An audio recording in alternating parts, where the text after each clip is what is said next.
Karena kita ada aplikasi Pusikop itu kan, kita punya ada aplikasi Pusikop dan capek juga kita lelah itu menjawab terkait berita-berita hoax kan yang kadang-kadang. Apa itu berita hoax di masyarakat supaya bisa diklarifikasi nih? Banyak kan, banyak.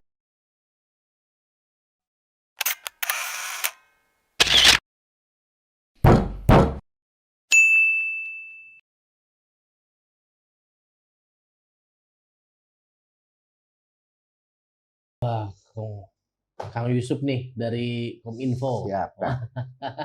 Nah, Kang Yusuf ini di Kominfo ini di bagian apa ya? Kalau saya Posisinya? kebetulan menjabat di seksi keterbukaan informasi publik kan. Tapi kalau kita ada di Dinas Komunikasi Informatika itu ada 5 bidang dan kebetulan saya masuk di dalam bidang diseminasi informasi. Jadi kalau di bidang diseminasi informasi ini sebenarnya penyebarluasan informasi publik yang ada di pemerintah Kota Bandung. Kebetulan kita ada website Bandung Go ID itu dan website PPID, dan di bawah pengelolaan kita adalah website PPID yang menjelaskan terkait informasi publik yang ada di lingkungan pemerintah Kota Bandung. Dan juga kita melakukan pelayanan terkait pengaduan online, yaitu kita bisa melakukan SMS ke 1708 atau misalkan dia juga bisa mengunduh aplikasi lapor di Play Store. Dan juga kita juga ada yang kita juga mengelola di Bandung Comment Center. Di Bandung Comment Center ini sebenarnya ada yang namanya panic button, ada CCTV di situ, ada CCTV yang ada di pemerintah Kota Bandung dan sudah diintegrasikan kepada CCTV yang ada di Disub, CCTV yang ada di kewilayahan-kewilayahan. Jadi Bandung Comment Center ini merupakan produk dari Kominfo. Produk dari ya? Kominfo.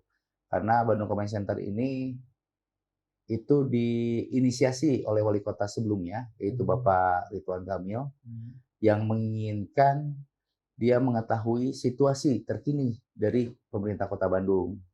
Apabila misalkan ada terjadinya banjir di lingkungan Kota Bandung, Pak Wali pengen bisa langsung update. Kita bisa melihat langsung ke sana kan, tidak perlu datang ke lokasi banjir kan. Kita pengen melihat kemacetan, tidak perlu datang ke tempat kemacetan, tapi cukup kita lihat di Bandung Comment Center, kita melihat ada apa sih kemacetan ini dan kita bisa mengurai kemacetan. Misalkan ada kebanjiran di Pasteur, kita bisa tahu siapa-siapa saja instansi yang harus ada di situ. Contoh misalkan bagian di Pasteur, otomatis di sub dia akan turun, PU dia akan turun, PU itu dia akan menyerot air kan, menyerot air dengan pompanya.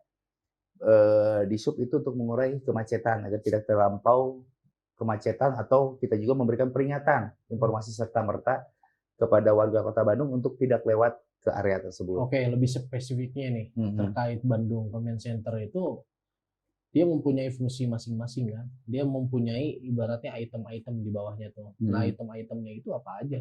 112 itu adalah pelayanan kan. Jadi call centernya Kota Bandung. Jadi muka Kota Bandung itu di 112 terkait gawat daruratan.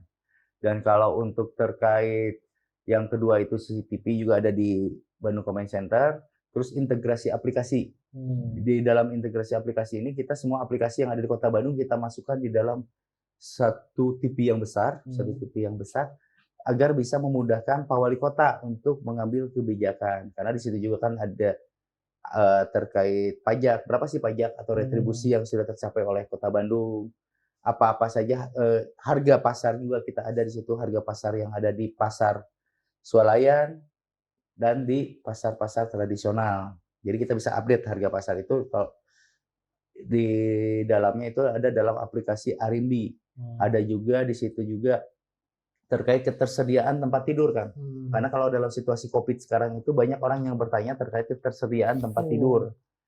Nah, di situ ada aplikasi juga, aplikasi yang diinisiasi oleh teman-teman Dinas Kesehatan dan dititipkan di kita untuk bisa kita melihat dan Pak Wali untuk melihat ada apa sekarang lonjakan-lonjakan misalkan terkait penyakit yang ada di Kota Bandung. Makanya kita biar kita bisa menginisiasi, makanya kadang-kadang kan warga kok Kota Bandung terus-terusan sih PSBB, PKBM. Ya itu karena keterkaitannya kita melihat karena kita zona masih merah kah atau oranye kah. Jadi kita biar mempercepat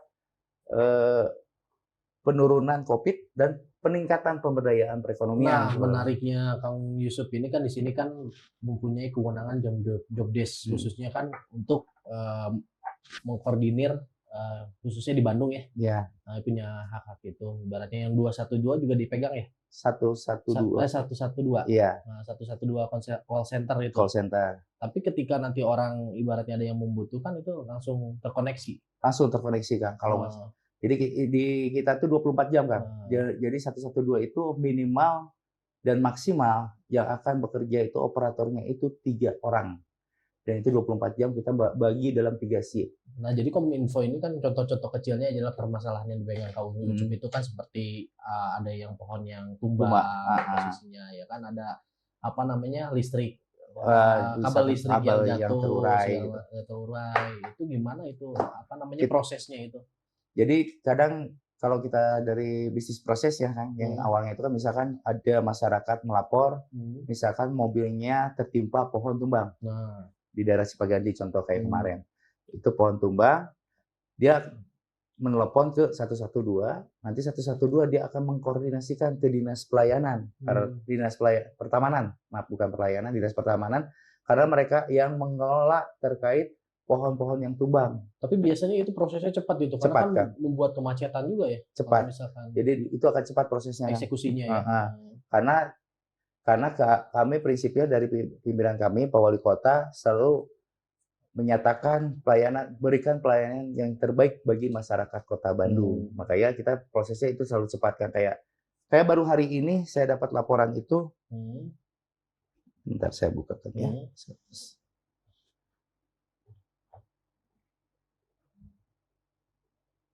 Hari ini tuh kita ada kalau itu terkait tiang PJU Kang. Tiang PJU daerah Soekarno-Hatta dekat persimpangan Cibaduyut Soekarno-Hatta. Itu langsung kita koordinasikan sama teman-teman di SUB untuk mengurai jalan. Kita koordinasikan sama tim PJU dan koordinasi sama PLN. Ada PLN untuk mematikan listrik dulu dan yang PJU untuk memperbaiki tiang PJU yang mengeluarkan asap tersebut. Tadi kejadiannya itu kurang lebih jam 6.50. Jam 6.50 kejadian, dieksekusinya? Dieksekusi jam 7 Kang. Jam 7 ya? Berarti harus cepat geraknya. Karena kan yang ditakutkan pada saat yang itu misalkan terus berasap, tiba-tiba ada korsleting listrik, kebakaran. Yang disalahkan pasti pemerintah Kota Bandung gitu loh. Itu yang selalu kita jaga gitu loh. Emang harus gercep ya.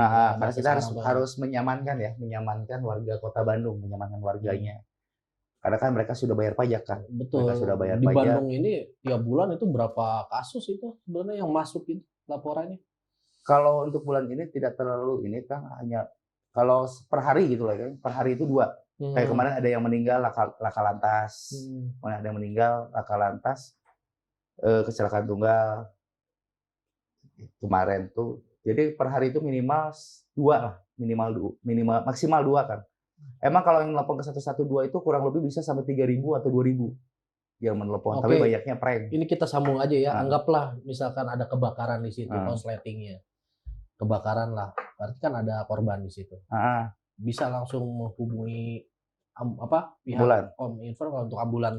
Itu biasa, itu SOP kami, pasti pada saat kalau ada kebakaran, pasti akan kami koordinasikan 119 kan, teman-teman dari Dinas Kesehatan. Dan apabila Dinas Kesehatan agak, misalkan dia lagi, kan keterbatasan armada juga, siapa tahu masih ada kejadian di tempat yang lain, kita akan minta bantuan ke PMI. Kita akan minta bantuan ke PMI. Jadi SOP-nya, pasti kami akan telepon itu Dinas Pemadam Kebakaran, PMI, Dinkes, Kepolisian, dan Disub. Karena Disub itu untuk mengurai jalan kan. Disub dan Kepolisian untuk mengurai jalan, untuk menjaga area, karena kadang-kadang kan kalau warga kita tuh bukannya takut kan pada saat ada kejadian tuh. Contoh kayak waktu dulu ada bom di Jakarta, bukannya mereka lari, tapi malah jualan kacang. Itu bedanya kita warga kita. Kadang-kadang malah warga kita lebih nekat gitu loh. Jadi makanya harus ada teman-teman kepolisian dan Disub untuk menjaga area, untuk mensterilkan area kan. Kayak BSC kan kemarin juga malah banyak yang selfie kan. Kalau tidak ada kepolisian mungkin ini akan lambat untuk masuk mobil damkar dan mobil dinas kesehatan, ambulan. Karena situ kan ada korbannya itu sebenarnya bukan korban terkena kebakaran, tapi terkena efek kebakaran kan, itu kena asap. Berarti ketika peristiwa kecelakaan itu terjadi, misalkan Disub itu turun dulu posisinya. Ya harus mengamankan lokasi dulu. Mengurai jalan. Karena kan kalau tidak terurai jalan, armada kan tidak akan susah masuk. Apalagi kayak contoh kayak lokasi BIC itu kan kecil kan. Lokasi BIC itu kecil, Tapi teman-teman di sub itu akan mengamankan sama teman-teman kepolisian. Dia akan mengamankan, mengurai jalan, masuklah itu nanti ambulan dan pemadam kebakaran. Tidak terlalu lama Kang untuk mengeksekusikan orang yang udah benar-benar Enggak. celaka ini Enggak. posisinya. Karena kita sudah ada SOP-nya, jadi kita sudah paham bagaimana cara langsung kita terjun di lapangan itu, kita sudah ada SOP-nya kan. Karena kita tiap tahun itu kita ada bimbingan teknis seperti untuk pengelolaan call center sendiri juga ada kan. Terus karena kan kayak pengelolaan call center juga cara menjawab kan harus ramah kan. Tong judes kadang-kadang kan ada yang judes itu kan kasihan ke masyarakatnya. Kadang-kadang kan yang lepas biasanya lo judesnya lo gelis. Kadang-kadang. Yang jadi permasalahan tuh kan kadang-kadang tuh yang jadi permasalahan kadang-kadang yang ngeprank tuh mungkin suaranya indah, suaranya apa? Enakeun gitu ya.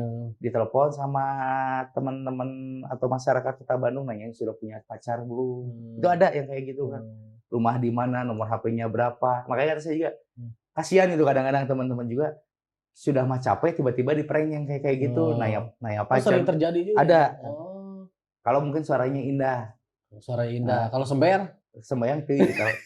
Kalau mau coba sama Akang 112 ditelepon untuk mengecek benar nggak sih 112 Kota Bandung itu responsif? Iya, yang nerimanya perempuan kan. Kalau sekarang jadwal jaga itu terus saya lihat jadwal jaga ya. Sekarang jam 11 itu perempuan semua Kang. Jangan, takut jatuh cinta nanti. Rahmi, Pina, dan Safa. Takut jatuh cinta nanti. Nah, ini kita jadwal sekarang. Kalau untuk dari kepolisiannya itu Pak Brigadir Ade. Nah, lanjut lagi ke jobdesk yang akan tangani sekarang kan posisinya. Nah, di samping yang tadi kita bahas itu ada jobdesk lain nggak sebenarnya? Ada, kayak pengaduan Kang. Kalau pengaduan itu pelayanan itu kita ada SOP-nya 10 hari kerja. Bisa kan dia kadang-kadang kan kalau ini kan kalau kedaruratan harus seketika kan. Kalau pengaduan kan enggak. Misalkan kayak Akang di sini bertetangga dengan yang sebelah, tiba-tiba tetangga sebelahnya sering bakar sampah. Terus dia mengadukan ke kita. Itu kan kita harus koordinasi juga itu sama teman-teman nanti kewilayahan sini, Kecamatan Cidadap ya Kang ya sini tuh. Dia akan berbicara sama kewilayahan sini, dia akan menugaskan nanti Pol PP-nya untuk ke ini mengingatkan bahwa berarti kalau parkir sembarangan juga bisa. Bisa. Parkir sembarangan. Sembarangan. Gitu posisinya. Ini kejadian di situ di depan. Diperbolehkan. Jadi nanti teman-teman dari teman-teman Pol PP setempat yang akan berkoordinasi sama wilayahnya. Jadi dia bisa melaporkan ke kalau lewat SMS itu ke 1708 dan atau melalui aplikasi itu yang bisa kita unduh di Play Store itu lapor kan namanya. Pelayanan aspirasi online terpadu. Itu lapor kalau untuk pengaduan. Dan itu kalau misalkan itu kita lewat dari 10 hari kerja, masyarakat tersebut bisa mengadukan ke ombudsman kan, di Jalan Jakarta. Jadi kita ada sengketanya kalau misalkan kita tidak melakukan pelayanan yang terbaik bagi masyarakatnya. Nah, selanjutnya ada lagi yang namanya PPD. PPD ini adalah pejabat pengelola dokumentasi dan informasi. Jadi di situ ada desk layanan yang melakukan permohonan informasi dari 3 klasifikasi itu, pemohonnya itu bisa dari masyarakat, LSM Ormas, ataupun kelompok tidak berbadan hukum. Kita tidak menjawab juga 10 hari kerja, kita kena sengketa lagi. Sengketanya itu sampai ke Komisi Informasi, itu ada di Jalan Turangga kan. Komisi Informasi Jawa Barat yang kebetulan yang diketuai sekarang kalau Ombudsman diketuai oleh Pak Dan Satriana, kalau Komisi Informasi itu diketuai oleh Pak Ijang Faisal. Sengketanya itu seperti apa misalnya? Sengketa itu kalau di Ombudsman itu ada peringatan kan, peringatan bagi kami. Peringatan bagi kami kalau jadi kita ada mediasinya kalau di Ombudsman mediasi. Kenapa sih tidak bisa menjawab surat misalkan contohnya tuh? Contoh surat apa? Misalkan contohnya itu contoh pengaduan. Misalkan si masyarakat itu mengadu terkait KTP, pembuatan KTP. Kok lamanya pembuatan KTP katanya belangko sudah banyak. Akhirnya dia melaporkan dan kita tidak menjawab. Karena kita harus menjawab segala sesuatu surat yang diberikan oleh masyarakat Kota Bandung. Kalau kita tidak jawab itu bisa untuk disengketakan ya. Semua surat. Karena berarti kan surat itu kan harus dibalas juga. Betul. Karena kewajiban kami apabila ada surat yang bertanya, berarti kita harus jawab surat tersebut. Tapi kalau misalkan tidak dijawab surat itu dalam jangka waktu 10 hari kerja tersebut, si masyarakat tersebut bisa mengadukan ke ombudsman. Demikian juga permohonan informasi. Dia bisa mengadukan, tapi ada prosesnya. Kalau komisi informasi itu bisnis prosesnya agak cukup lama kan, karena dia kalau misalkan 10 hari kerja si instansi tersebut tidak menjawab permohonan informasi, nanti si pemohon informasi diharuskan memberikan surat keberatan kan, berikan surat keberatan kepada atasan PPID. Siapa atasan PPID? Itu Setda. Nah, kalau kami tidak menjawab lagi selama 30 hari kerja baru bisa disengketakan. Kalau misalkan disengketa tidak puas, itu ada delik pidananya kan. Ada pidananya juga, dia bisa melaporkan ke Polda Jawa Barat. Tapi seperti ini tuh nggak semua orang tahu kan proses-prosesnya ini. Ada undang-undang itu selalu kita sosialisasikan setiap tahun, cuman karena mungkin dalam pandemi kita susah untuk melakukan ini interaksi. Berarti selama ini surat yang nyampai ke Kominfo tidak terrealisasi semua dijawab ya? Dijawab semuanya. Dijawab semuanya. Makanya kalau di ombudsman kita nggak ada. Kalau untuk di sengketa informasi kita pasti ada, karena kan berbicara puas dan tidak puas dijawab kan. Cuma kan berbicaranya kadang-kadang kan si masyarakat itu bicaranya puas atau tidak puas. Sedangkan Diskominfo kan bukan alat pemuas kan. Jadi bagaimana kita, karena kan kepuasan seseorang, indeks kepuasan itu berbeda-beda. Diskominfo itu kan lebih kepada koneksi ya menurut kita ya. Koneksi maksudnya terhadap komunikasi aja. Jadi Diskominfo itu ada terkait rekomendasi ini juga kan, rekomendasi tower. Dia juga harus menyiapkan WiFi. Sekarang ada program dari Diskominfo ini itu menyiapkan WiFi sampai ke RW-RW kan, menyiapkan WiFi gratis.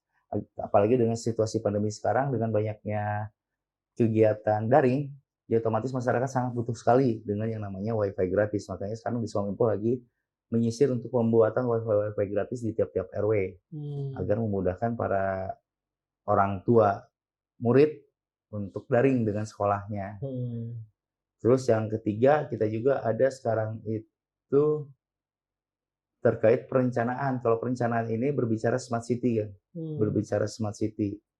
Cuma kan kalau kita berbicara smart city itu tidak hanya berbicara pemerintahnya saja yang harus smart, tapi masyarakat juga harus smart. Jadi ini kan saling mengisi.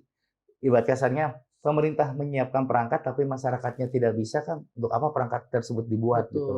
Makanya sekarang kita juga sekarang lagi mengkondisikan untuk masyarakat, untuk membiasakan masyarakat untuk menjadi literasi digital kan. Karena kadang-kadang kan masyarakat hanya baca judul langsung rame. Itulah yang dibuatkan jadi berita-berita hoax. Jadi berita-berita itu dan informasi itu timbul ya dasarnya dari masyarakat itu juga posisinya, tidak bisa mengandalkan Kominfo. Karena mereka juga harus mau membaca itu kan. Di kita juga ada yang aplikasi kan, namanya aplikasi Saring. Saring itu singkatan, sok atuh laporkeun informasi negatif. Jadi informasi negatif itu kan ibaratnya kayak misalkan ada hoax atau terkait SARA atau terkait misalkan aplikasi-aplikasi judi, aplikasi-aplikasi pornografi, itu bisa dilaporkan. Cuman kita hanya sifatnya menampung untuk di Kota Bandung itu.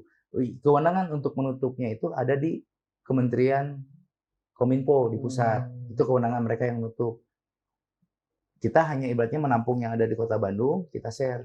Karena kan permasalahan kadang-kadang ada kadang-kadang siswa yang belum cukup umur itu main judi gitu. Kan ada judi online sekarang kan. Tapi ada nggak Kang masyarakat yang tidak paham terkait fungsi Kominfo ini? Ya kadang mereka mengadukan ya pengen realistis itu juga Kominfo yang ini kan banyak sih.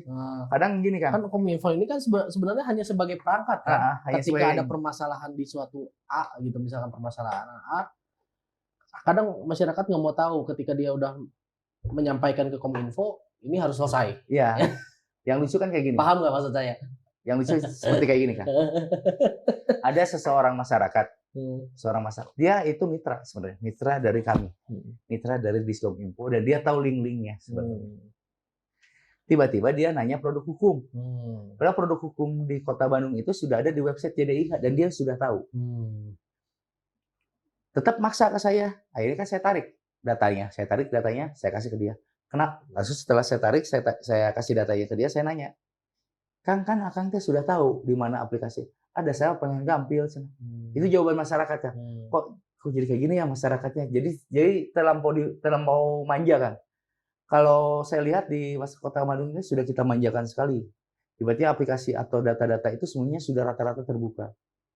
Kecuali sesuai dengan pasal 17 kita nggak akan buka. Contoh misalkan kayak nomor HP, itu kan informasi pribadi kan. Tapi kadang-kadang si masyarakat itu maksa kan. Misalkan ada si masyarakat itu minta nomor kepala dinas saya minta nomor kepala dinas Kominfo, nggak bisa kata saya itu, karena itu adalah daftar informasi yang dikecualikan yang tidak bisa diberikan kepada masyarakat. Karena kan sanksinya ada sanksi pidananya kan. Kalau kita memberikan informasi yang dikecualikan itu, kita dikenakan sanksi pidana 2 tahun. Nah, regulasinya di mana itu? Di Undang-Undang Nomor 14 Tahun 2008. Itu kalau kita memberikan informasi yang dikecualikan. Terus kalau kita tidak memberikan informasi, misalkan Akang nanya, ada teman-teman yang pengen nanya, di Kota Bandung itu ada proyek atau DPA, itu bisa minta ke kita. Karena kalau kita tidak memberikan juga, kita kena pidana 1 tahun maksimal. Karena menghambat pemberian informasi. Itu yang kadang-kadang jadi dilematis kami. Ya kan, maju kena, mundur kena. Kan kita semua sama-sama tahu nih, masyarakat kita ini kulturnya itu kan nggak sabaran posisinya. Ketika ada permasalahan dia pengen cepat selesai. Itu yang selesaikan, yang menyelesaikan dia, padahal bukan bagian ya kan. Iya, kayak masalah ambulan kayak gitu kan. KTP misalkan kan KTP. Makanya kita selalu bicara kalau kayak KTP ya, karena kan permasalahannya untuk mencetak belangko KTP itu bukan kita, bukan Pemkot Bandung. Iya, itu maksud saya kan. Itu kan yang mencetak itu adalah dari pusat. Dan kadang-kadang yang jadi permasalahan yang masyarakat emang benar nggak mau tahu ya. Tapi tetap kita harus bisa menjelaskan kan. Karena kita harus tahu di mana letak wilayah kita untuk menjawab, wilayah kita untuk mengerjakan. Misalkan kayak kemarin sempat ada dulu kejadian, ada pasien 3 jam kok nggak dijemput-jemput katanya tuh. Karena baru-baru COVID itu kan. Baru-baru COVID, karena kita ketakutan. Pada saat kita jemput COVID nya takut terpapar juga kan. Nah, oke. Ini Kominfo juga khususnya Bandung Comment Center juga menampung untuk informasi terkait positif COVID ya. Iya, karena kita juga ada yang namanya aplikasi Pusikop, aplikasi Pusikop. Jadi kita itu aplikasi Pusikop ini akan terupdate biasanya itu tiap jam 3 sampai jam 4 kan. Tapi menurut info khususnya dari dokter-dokter yang saya kenal di Hasan Sadikin ya khususnya, bilang bahwa positif COVID ini udah banyak ya. Maksudnya banyak sampai rumah sakit pun nggak bisa nge-handle. Makanya ada rumah singgah dan lain-lain. Ada. Ya. Itu kalau jadi teman-teman dinas kesehatan mengapresiasi untuk pembuatan rumah singgah, baik apakah yang di hotel atau kayak yang jalan ini kan ada base camp tentara itu untuk menampung untuk rumah singgah. Cuman sekarang itu penuh. Jadi rumah singgah tuh lahan siapa itu? Rumah singgah? Dinas kesehatan sih. Dari dinas kesehatan. Tapi itu ada yang pribadi nggak? Untuk datanya itu ada di dinas kesehatan, baik hotel itu kan hotel juga pribadi kan ya, perusahaan, rumah pribadi juga itu ada datanya semuanya ada di dinas kesehatan seperti apanya. Karena kalau saya jawab takut salah kan, takut salah.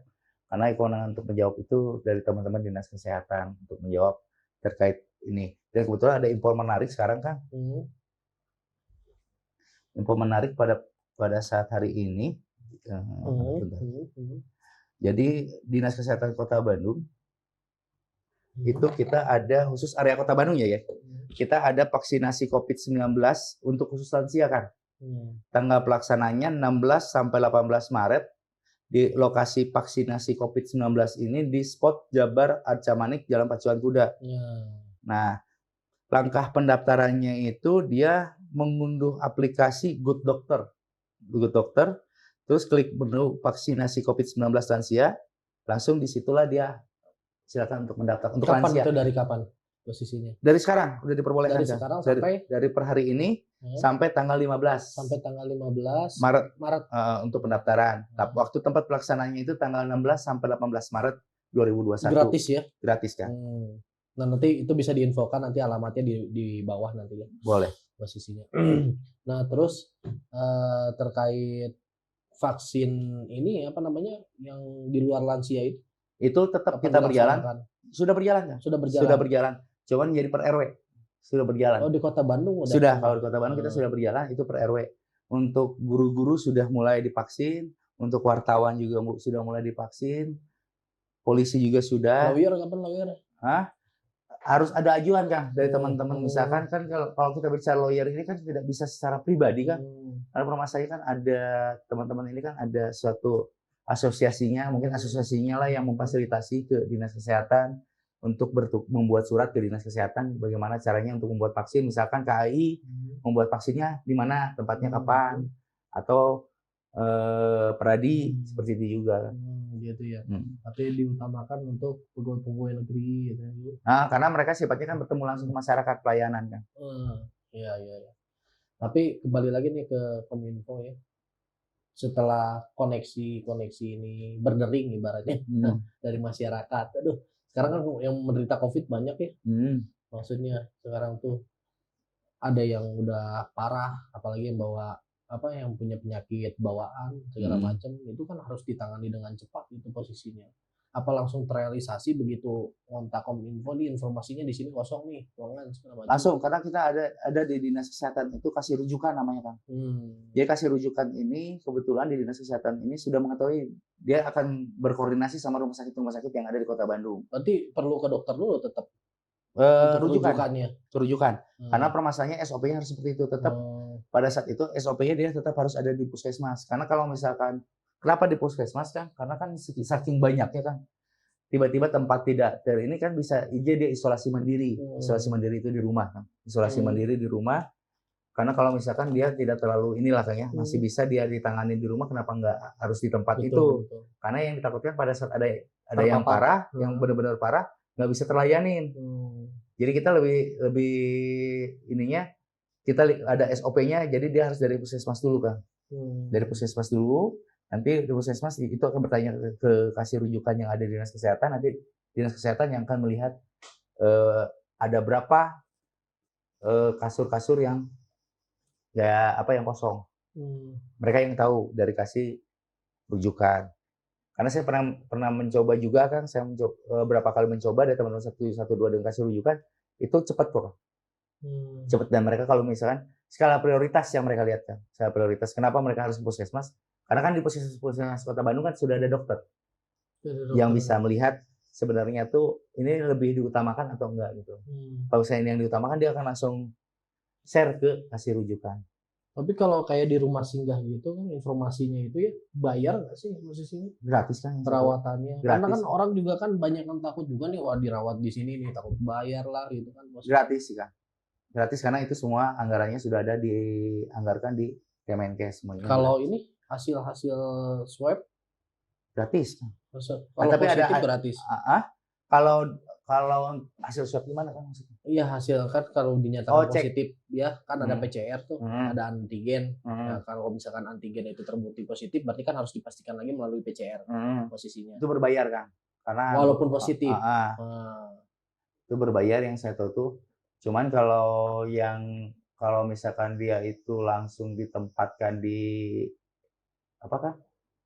di tempat rehabilitasi, itu enggak. Udah langsung ditanggung oleh negara, karena dia akan terus dicek kan. Pada saat dia sudah negatif, ngapain lagi dia di situ? Dia akan disuruh untuk pulang kembali ke rumahnya. Ya, ini kan maksudnya saya bukan membahas di luar dari ini ya, tapi kan informasi di masyarakat ini udah mulai membludak sebenarnya terkait masalah COVID ini. Apalagi nanti kalau misalkan orang-orang yang kenanya itu adalah orang-orang yang nggak mampu posisinya untuk dia mengecek itu kan, ya sekarang swab PCR itu kan di atas 1 juta gitu kan mungkin. Itu kan akan koordinasi sama dinas sosial kan, karena itu ada anggaran dinas sosial untuk teman-teman yang nggak mampu, untuk teman-teman yang nggak mampu. Itu bisa langsung nanti koordinasi antara teman-teman Dinkes sama dinas sosial. Contoh kayak kemarin ada kita ngangkut pasien itu gelandangan kan, gelandangan. Dan yang ngangkatnya itu adalah teman-teman dari PMI, kita bawa ke rumah sakit Ujung Berung, dan itu nggak ribet kok prosesnya. Itu nggak ribet. Walaupun dia belum ada KTP ya. Ini persyaratannya apa ini? Kan sebenarnya harusnya ada KTP, ada ini kalau untuk warga Kota Bandung. Tapi ya itu tadi kembali lagi kepada pimpinan kami kan. Itu infonya bisa dari mana itu? Apa ya? Info-info itu persyaratannya. Dari info terkait itu ada di dinas kesehatan dan dinas sosial. Informasi itu bisa di dua instansi tersebut. Jadi kalau apa syaratnya apa ininya. Tapi kalau yang kemarin yang ada yang sakit sampai dia keluar mudah gitu, kita ambil dari Gate Asia Afrika, itu gratis kok. Dia udah sehat sekarang kembali lagi. Padahal dia gelandangan, dia kembali lagi. Karena prinsipnya itu tetap adalah warga negara Indonesia yang harus kita lindungi dan kita ayomi. Gitu. Kalau untuk di Kota Bandung kita tidak melihat apa-apanya kan kita selalu pasti kita bawa walaupun dia bukan warga Kota Bandung. Kadang-kadang kan orang berbilang, kenapa bukan warga Kota Bandung kita amankan, kita selamatkan. Tapi pimpinan enggak. Kalau Pak Wali selalu bilang dia adalah human atau manusia yang harus kita selamatkan. Ya kan orang Bandung juga bertanya-tanya, ini sebenarnya udah surut belum sih corona kan itu? Kalau corona sebenarnya sudah surut. Nah, kalau sekarang 10 kelurahan dengan konfirmasi aktif tertinggi itu yang pertama itu Kelurahan Sadang Serang, kedua Dago, ketiga Cipamokolan, keempat Antapani Kidul, Cisaranten Kulon, Sukaraja, Antapani Tengah, Cempaka, Maleber, Sukasih. Total semuanya kan? Total semuanya itu aktif itu untuk saat ini untuk warga Kota Bandung itu dari pertama kita pandemi sampai sekarang itu 1045 kan? Kalau sekarang masih 1045, yang sembuh itu 12.754, meninggal 257. Untuk di Kota Bandung ya. Berarti secara diagramnya menurun ya? Menurun kita sekarang. Kita kemarin sempat zona merah, sekarang kita sudah masuk zona orange kan? Zona orange ya. Kita sudah masuk zona orange. Cuman kita juga mohon doa, kebetulan Pak Setda kemarin juga katanya terpapar COVID. Mohon doanya agar cepat sembuh ya, Pak Setda, Pak Ema. Ya. Mudah-mudahan disembuhkan dan dipulihkan kembali. Amin. Gitu ya. Semoga bisa berkumpul lagi dengan kita. Gitu. Karena kebetulan dia di dalam gugus tugas itu kebetulan beliau sebagai ketua harian kan. Ketua hariannya. Jadi kalau Pak Wali Kota itu ketua umumnya kan, ketua hariannya itu adalah Pak Setda dan sekarang lagi sedang terpapar. Ya, berarti emang kita juga harus secara preventifnya harus menjaga betul ya kesehatan. Walaupun kita benar-benar sudah memakai masker, imun kita harus imun sebenarnya kan. Imun yang benar-benar yang harus dijaga tuh. Masker, cuci tangan itu sebenarnya hanya suatu ini, tetap kita harus kuatkan iman juga sama yang di atas. Jadi ini apa namanya, pola makan harus benar. Gitu pola makan. Vitamin. Terus menghindari kerumunan. Termaksud ya divaksin kan preventif juga ya. Kebetulan Pak Setda ini sebenarnya sudah divaksin 2 kali kan. Udah divaksin 2 kali justru kena gitu ya posisinya. Itu. Makanya. Jadi kan yang jadi ininya kan tetap di imun kita. Tetap di imun bukan karena divaksin ya. Karena kalau yang saya takutkan Pak Setda mungkin kelelahan kan, karena kan terus terporsir tenaga dan pikirannya. Tapi vaksin juga bagus untuk preventif ya. Ya untuk menjaga, ibaratnya menjaga yang mungkin dia bisa menjaga 60% katanya tuh. Tapi kan setidaknya kita jadinya tidak lebih parah untuk COVID-nya tuh. Untuk meningkatkan imun kitanya. Posisinya sih. COVID itu menarik sampai 2 tahun ini kan. Pasti itu di Kominfo sendiri di Bandung apa namanya? Comment Center kita ada itu, karena kita ada aplikasi Pusikop itu kan. Kita punya ada aplikasi Pusikop dan capek juga kita lelah itu menjawab terkait berita-berita hoax kan yang kadang-kadang. Apa itu berita hoax di masyarakat supaya bisa diklarifikasi? Banyak kan. Banyak. Contohnya misalkan meledak. Air kelapa muda bisa menyembuhkan COVID, ini bisa ini, itu kan sebenarnya belum ada penelitian lebih lanjut kan.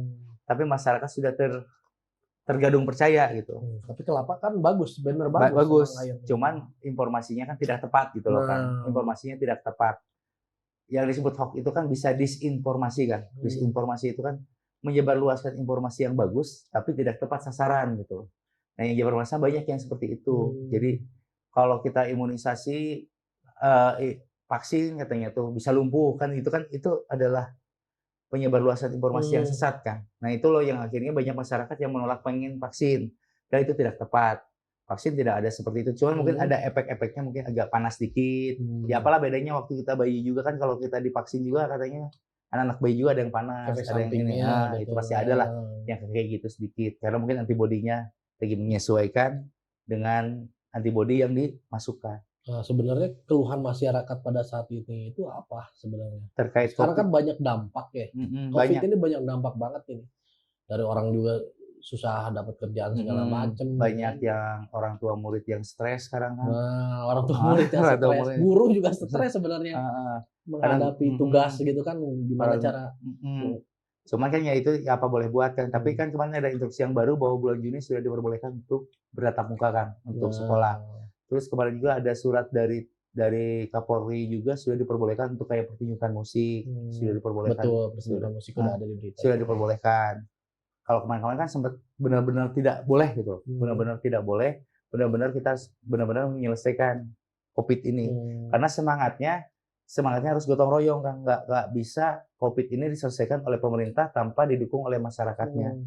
Kalau masyarakat tetap dia memaksakan, ya apa boleh buat gitu kan, COVID nggak akan selesai gitu.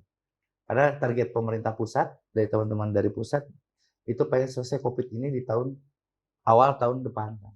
Planningnya itu harus terrealisasi gitu di awal itu. Tapi begitu sekarang masih banyak callingan nih, masih banyak telepon maksudnya ke mana? 112. Ke 112. Cuma ya itu kalau untuk terkait COVID enggak sih, kalau terkait COVID sekarang enggak, karena dia lebih cenderung sekarang sudah tahu di mana mereka harus koordinasi kan. Nah sekarang apa justru? Kalau 112 sekarang yang banyaknya itu terkait masalah, kalau kemarin tuh banjir kan. Betul banjir ya. Kemarin itu banyak banjir. Sebenarnya bukan banjir sih, cilincang ya. Harus datang saja sih sebenarnya mah. Terus yang kedua itu terkait pohon tumbang.